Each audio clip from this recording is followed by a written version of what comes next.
The Book of Daniel. Daniel, chapter 1.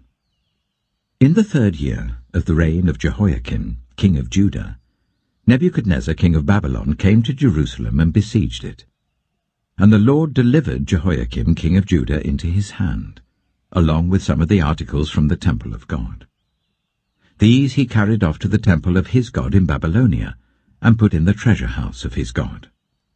Then the king ordered Ashpenaz, chief of his court officials, to bring into the king's service some of the Israelites from the royal family and the nobility, young men without any physical defect, handsome, showing aptitude for every kind of learning, well-informed, quick to understand, and qualified to serve in the king's palace. He was to teach them the language and literature of the Babylonians. The king assigned them a daily amount of food and wine from the king's table.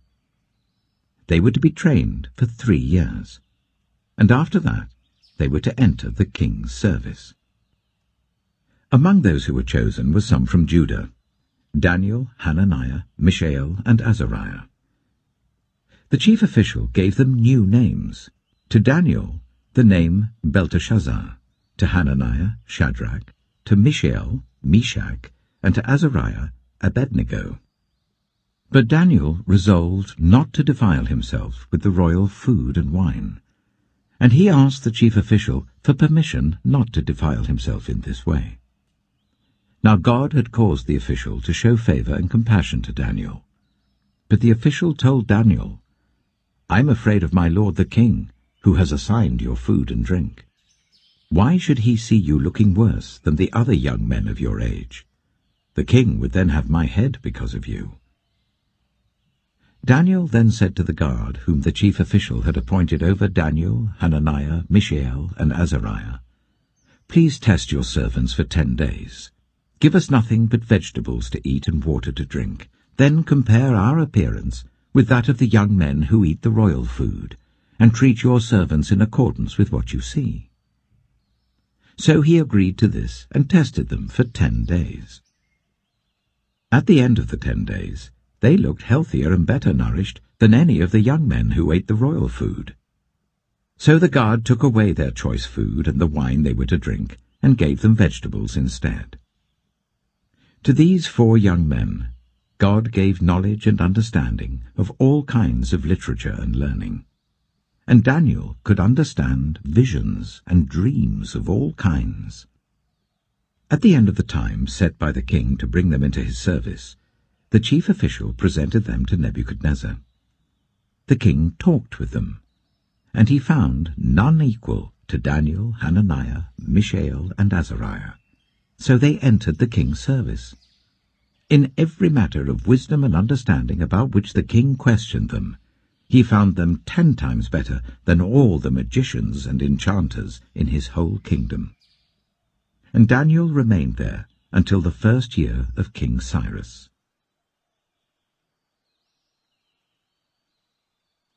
Daniel chapter 2. In the 2nd year of his reign, Nebuchadnezzar had dreams. His mind was troubled, and he could not sleep.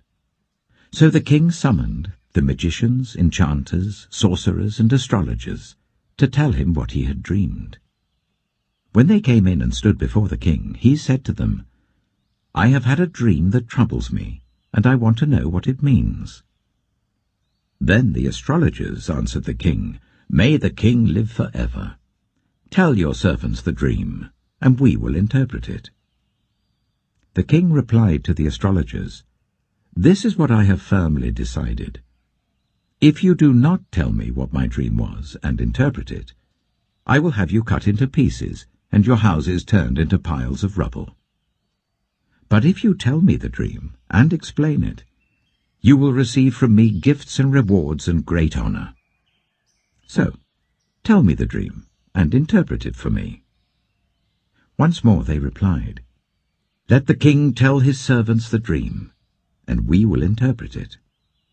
Then the king answered, "I am certain that you're trying to gain time, because you realize that this is what I have firmly decided. If you do not tell me the dream, there is only one penalty for you. You have conspired to tell me misleading and wicked things, hoping the situation will change. So then, tell me the dream, and I will know that you can interpret it for me." The astrologers answered the king, "There is no one on earth who can do what the king asks. No king, however great and mighty, has ever asked such a thing of any magician or enchanter or astrologer. What the king asks is too difficult. No one can reveal it to the king except the gods, and they do not live among humans." This made the king so angry and furious that he ordered the execution of all the wise men of Babylon. So the decree was issued to put the wise men to death, and men were sent to look for Daniel and his friends to put them to death. When Arioch, the commander of the king's guard, had gone out to put to death the wise men of Babylon, Daniel spoke to him with wisdom and tact. He asked the king's officer, "Why did the king issue such a harsh decree?" Arioch then explained the matter to Daniel. At this, Daniel went in to the king and asked for time, so that he might interpret the dream for him. Then Daniel returned to his house and explained the matter to his friends Hananiah, Mishael, and Azariah. He urged them to plead for mercy from the God of heaven concerning this mystery, so that he and his friends might not be executed with the rest of the wise men of Babylon. During the night, the mystery was revealed to Daniel in a vision. Then Daniel praised the God of heaven and said, "Praise be to the name of God for ever and ever. Wisdom and power are his. He changes times and seasons. He deposes kings and raises up others. He gives wisdom to the wise and knowledge to the discerning. He reveals deep and hidden things. He knows what lies in darkness, and light dwells with him. I thank and praise you, God of my ancestors. You have given me wisdom and power. You have made known to me what we asked of you. You have made known to us the dream of the king." Then Daniel went to Arioch, whom the king had appointed to execute the wise men of Babylon, and said to him, "Do not execute the wise men of Babylon. Take me to the king, and I will interpret his dream for him." Arioch took Daniel to the king at once and said, "I have found a man among the exiles from Judah who can tell the king what his dream means." The king asked Daniel, also called Belteshazzar, "Are you able to tell me what I saw in my dream and interpret it?" Daniel replied, "No wise man, enchanter, magician, or diviner can explain to the king the mystery he has asked about, but there is a God in heaven who reveals mysteries. He has shown King Nebuchadnezzar what will happen in days to come. Your dream and the visions that passed through your mind as you were lying in bed are these. As your majesty was lying there, your mind turned to things to come, and the revealer of mysteries showed you what is going to happen. As for me, this mystery has been revealed to me, not because I have greater wisdom than anyone else alive, but so that your majesty may know the interpretation, and that you may understand what went through your mind." Your majesty looked, and there before you stood a large statue, an enormous, dazzling statue, awesome in appearance. The head of the statue was made of pure gold, its chest and arms of silver, its belly and thighs of bronze, its legs of iron, its feet partly of iron and partly of baked clay. While you were watching, a rock was cut out, but not by human hands. It struck the statue on its feet of iron and clay and smashed them. Then the iron, the clay, the bronze, the silver, and the gold were all broken to pieces and became like chaff on a threshing floor in the summer. The wind swept them away without leaving a trace. But the rock that struck the statue became a huge mountain and filled the whole earth. This was the dream, and now we will interpret it to the king. Your Majesty, you are the King of Kings. The God of heaven has given you dominion and power and might and glory. In your hands he has placed all mankind and the beasts of the field and the birds in the sky. Wherever they live, he has made you ruler over them all. You are that head of gold. After you, another kingdom will arise, inferior to yours. Next, a third kingdom, one of bronze, will rule over the whole earth. Finally, there will be a fourth kingdom, strong as iron, for iron breaks and smashes everything, and as iron breaks things to pieces, so it will crush and break all the others. Just as you saw that the feet and toes were partly of baked clay and partly of iron, so this will be a divided kingdom. Yet it will have some of the strength of iron in it, even as you saw iron mixed with clay. As the toes were partly iron and partly clay, so this kingdom will be partly strong and partly brittle. And just as you saw the iron mixed with baked clay, so the people will be a mixture and will not remain united, any more than iron mixes with clay. In the time of those kings, the God of heaven will set up a kingdom that will never be destroyed, nor will it be left to another people.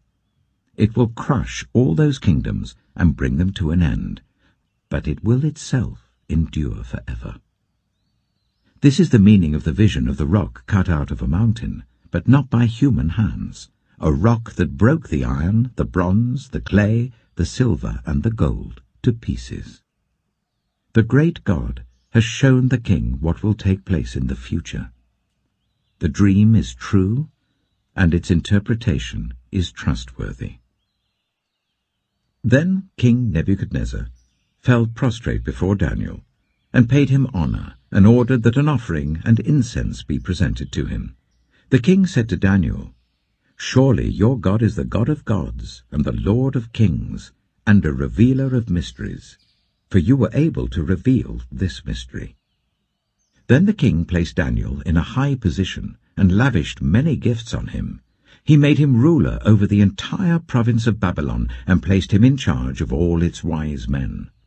Moreover, at Daniel's request, the king appointed Shadrach, Meshach, and Abednego, chief ministers over the province of Babylon, while Daniel himself remained at the royal court.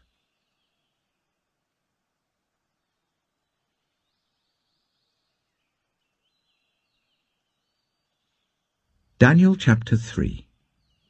King Nebuchadnezzar made an image of gold, 60 cubits high and 6 cubits wide, and set it up on the plain of Dura in the province of Babylon.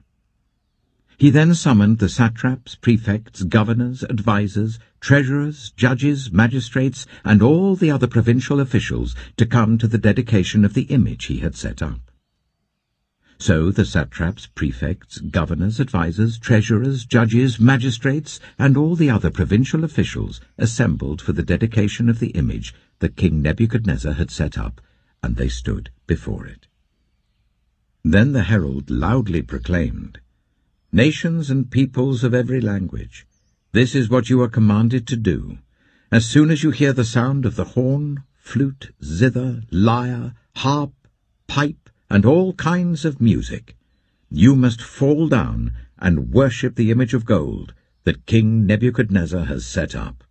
Whoever does not fall down and worship will immediately be thrown into a blazing furnace." Therefore, as soon as they heard the sound of the horn, flute, zither, lyre, harp, and all kinds of music, all the nations and peoples of every language fell down and worshipped the image of gold that King Nebuchadnezzar had set up. At this time, some astrologers came forward and denounced the Jews. They said to King Nebuchadnezzar, "May the king live forever. Your Majesty has issued a decree that everyone who hears the sound of the horn, flute, zither, lyre, harp, pipe, and all kinds of music must fall down and worship the image of gold, and that whoever does not fall down and worship will be thrown into a blazing furnace. But there are some Jews whom you have set over the affairs of the province of Babylon, Shadrach, Meshach, and Abednego, who pay no attention to you, your Majesty. They neither serve your gods, nor worship the image of gold you have set up." Furious with rage, Nebuchadnezzar summoned Shadrach, Meshach, and Abednego. So these men were brought before the king. And Nebuchadnezzar said to them, "Is it true, Shadrach, Meshach, and Abednego, that you do not serve my gods or worship the image of gold I have set up? Now, when you hear the sound of the horn, flute, zither, lyre, harp, pipe, and all kinds of music, if you are ready to fall down and worship the image I made, very good. But if you do not worship it, you will be thrown immediately into a blazing furnace. Then what God will be able to rescue you from my hand?" Shadrach, Meshach, and Abednego replied to him, "King Nebuchadnezzar, we do not need to defend ourselves before you in this matter. If we are thrown into the blazing furnace, the God we serve is able to deliver us from it, and he will deliver us from your majesty's hand. But even if he does not, we want you to know, your majesty, that we will not serve your gods or worship the image of gold you have set up." Then Nebuchadnezzar was furious with Shadrach, Meshach, and Abednego, and his attitude towards them changed. He ordered the furnace to be heated 7 times hotter than usual, and commanded some of the strongest soldiers in his army to tie up Shadrach, Meshach, and Abednego, and throw them into the blazing furnace.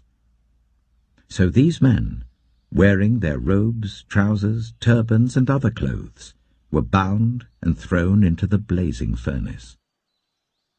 The king's command was so urgent, and the furnace so hot, that the flames of the fire killed the soldiers who took up Shadrach, Meshach, and Abednego, and these 3 men, firmly tied, fell into the blazing furnace. Then King Nebuchadnezzar leapt to his feet in amazement, and asked his advisers, "Weren't there 3 men that we tied up and threw into the fire?" They replied, "Certainly, your majesty." He said, "Look, I see 4 men walking around in the fire, unbound and unharmed, and the 4th looks like a son of the gods." Nebuchadnezzar then approached the opening of the blazing furnace and shouted, "Shadrach, Meshach, and Abednego, servants of the Most High God, come out! Come here!" So Shadrach, Meshach, and Abednego came out of the fire, and the satraps, prefects, governors, and royal advisers crowded round them. They saw that the fire had not harmed their bodies, nor was a hair of their heads singed. Their robes were not scorched, and there was no smell of fire on them. Then Nebuchadnezzar said, "Praise be to the God of Shadrach, Meshach, and Abednego, who has sent his angel and rescued his servants. They trusted in him and defied the king's command, and were willing to give up their lives rather than serve or worship any god except their own God. Therefore I decree that the people of any nation or language who say anything against the God of Shadrach, Meshach, and Abednego be cut into pieces, and their houses be turned into piles of rubble, for no other God can save in this way." Then the king promoted Shadrach, Meshach, and Abednego in the province of Babylon. Psalm 48. Great is the Lord, and most worthy of praise, in the city of our God, his holy mountain. Beautiful in its loftiness, the joy of the whole earth, like the heights of Zavon, is Mount Zion, the city of the great King.